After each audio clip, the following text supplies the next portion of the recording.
Give us free!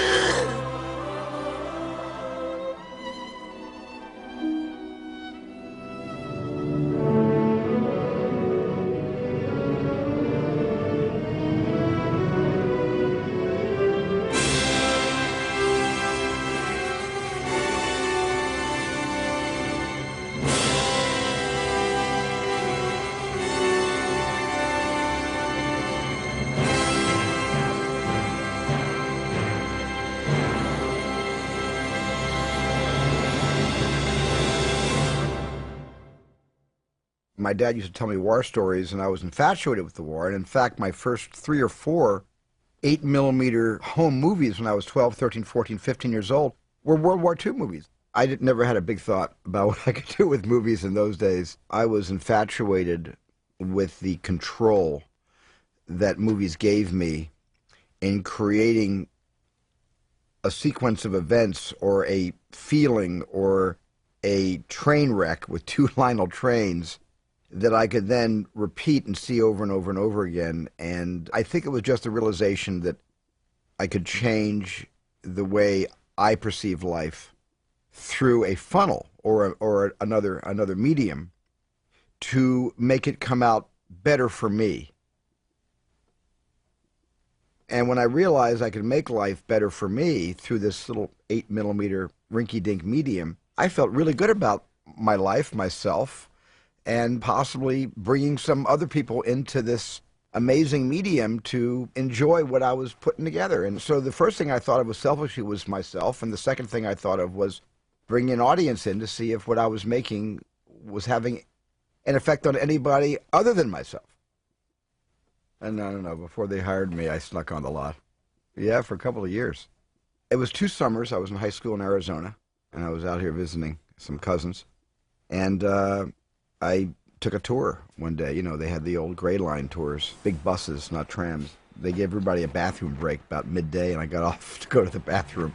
And I hid in the stall, and I waited until it was really quiet in the bathroom, assuming everybody had left and gotten back on the bus and left again. And I came out a half an hour later, and I was free. I was on the Universal Studios lot, had no idea how I'd get home, but spent the whole afternoon just walking in and out of doors, basically, sound stages and cutting rooms, and took my own tour and had an amazing time. Nobody stopped me. What happened was, at the end of the day, I went to borrow a telephone to call my cousin to come pick me up or figure out some way I could get back to Canoga Park, and I fortuitously borrowed the telephone of the Universal Studios film librarian, a man named Chuck Silvers, who asked me what I was doing there. I told him the story I just told you, and he laughed and thought that had a lot of chutzpah and showed ambition and showed that I really wanted to be a director, or at least I wanted to break into the business in some way. And he gave me a 3-day pass on his own name for me to come back for 3 full days with this little pink slip,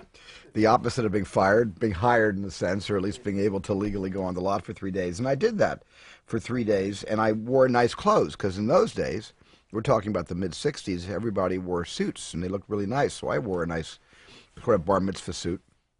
And then I came back on the end of the 3rd day, and Chuck said he didn't have the authority to sign any more passes, and I should use my own, resources or contacts I made over the last 3 days well, nobody would, take me under their insurance umbrella and give me a chance to observe more. So I took a shot at maybe the guard would recognize me without having to show him my papers.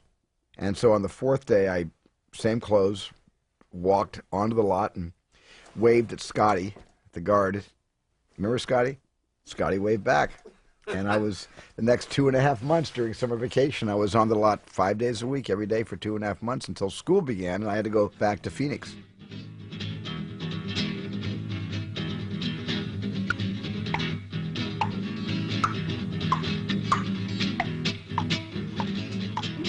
I wrote a little script in college called Amblin about 2 kids hitchhiking from the desert to the sea, and it was a little tone poem that wasn't meant to be anything other than a love story. And it's the film that Sid Sheinberg got me into his office and offered me a 7-year term contract to direct television at Universal, and that's why I dropped out of college at the end of my sophomore year.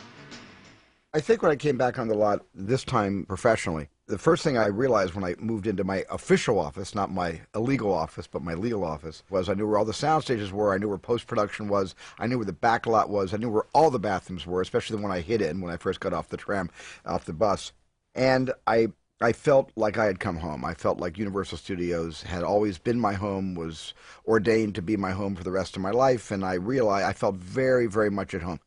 This felt more familiar to me than the house I grew up in. That's a horrible, heinous thing to say. I love my mom and my dad and my three younger sisters, but this is where I felt I belonged. The fact I was doing TV, which for me was going to be kind of a USC postgraduate program on the way to making feature films, that's how I regarded television. It was a learning process. I had never directed anything professionally.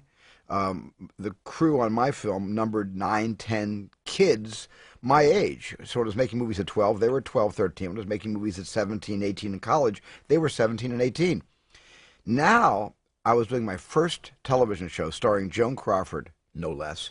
And the average age of the crew that numbered well over 75, the average age of the crew was 50. And I realized that, oh my God, this was the crew that made my favorite movies of all time. This was the generation that had produced the golden age of Hollywood. And when I showed up with my acne and my long hair and the viewfinder pretentiously around my neck like some kind of a talisman that would protect me from all evil, I think they took one look at me and they said, this kid better prove himself quickly or he's out of here.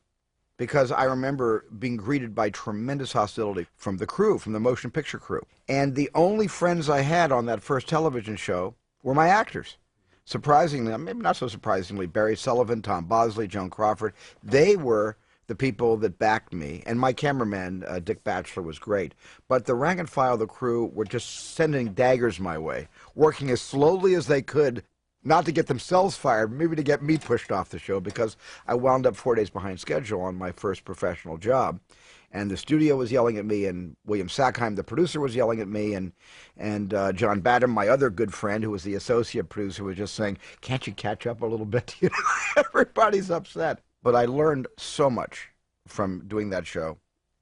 I learned immediately that I needed someday to get Final Cut, because the first thing I learned was a director in television loses control the second the director walks off the soundstage and post-production begins and editorial takes over, and then the producers get very involved in TV and kind of overcut you or recut you or second guess the cutting of the film.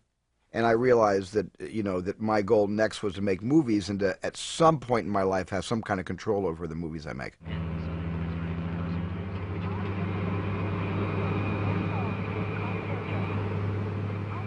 My secretary, Nona Tyson, had read in Playboy magazine the Richard Matheson short story, and she brought it to my attention. And she said, you should direct this. She said, this is you. This is up your alley. And how she knew this, I don't know. But I read it, and I really grew infatuated with the short story, and I went to the producer I discovered was George Eckstein, and I lobbied for it very, very hard. And I had just finished directing the first Columbo of the series, and it turned out really, really well. I was really proud of it. And so I showed George my rough cut on the Columbo, which hadn't aired yet, and George liked it also. And then George represented me to the network, to ABC, and I believe he went to Barry Diller, who was head of ABC in those days, and he lobbied my name to Barry, and Barry approved me. And so I got this amazing gig. That's when I really felt like, you know, all the television I had directed up until Duel, I had done about 7 or 8 episodes of different kinds of series like Marcus Welby and Owen Marshall, Name of the Game, and things like this. Please, you know, I hope this experience serves me well, because I've only got 11 days to shoot a